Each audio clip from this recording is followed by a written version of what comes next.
বিয়ের তোড়জোড় চলছিল বেশ কিছুদিন ধরে। এরই মাঝে নানা কাজে ব্যস্তও ছিলেন তারা। রণবীর কাপুরের অ্যানিমাল সিনেমা দেখা হয়নি সৌরভ দর্শনার, সেই জন্যই। কিন্তু বিয়ের পরে একটু সময় পেয়েছেন। তবে শাড়ি বাদে বাপের বাড়ি থেকে কিছুই আনা হয়নি। তাতে কি, বর সৌরভের পোশাক তো রয়েছে।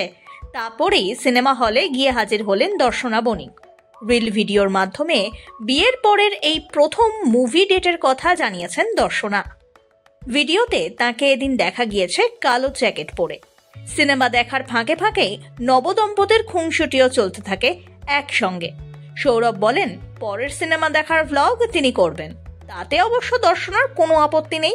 ইন্টারভেলের টাইম, এখন আমরা বেরিয়েছি, পপকর্ন খাবো। এখন অব্দি কেমন লাগে মুভিটা? বলছি তুই ব্লগ করলে আমার ব্লগগুলো হবে না? হবে। পরের সিনেমাটা তাহলে আমি ব্লগ করবো। জানি। বিরতির সময় পপকর্ন আর ঠান্ডা পানীয় কিনে নিয়েছেন দুজনে মিলে। তবে এদিন দর্শনার মুখে শোনা যায় সৌরভের নয়, বরং অন্য একজনের বিশাল বড় ফ্যান তিনি, রণবীর কাপুর। আর তাকে এই ফিল্মে যথেষ্ট হ্যান্ডসাম লাগছে বলেও জানিয়েছেন দর্শনা। মারপিট করছে রণবীর কাপুর, হেভি লাগে।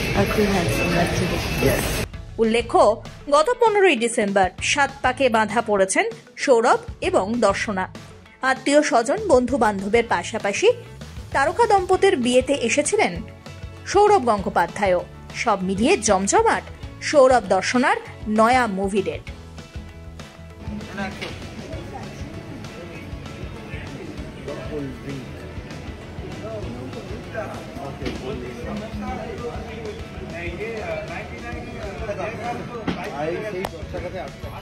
মুভি শেষ হয়ে গেছে।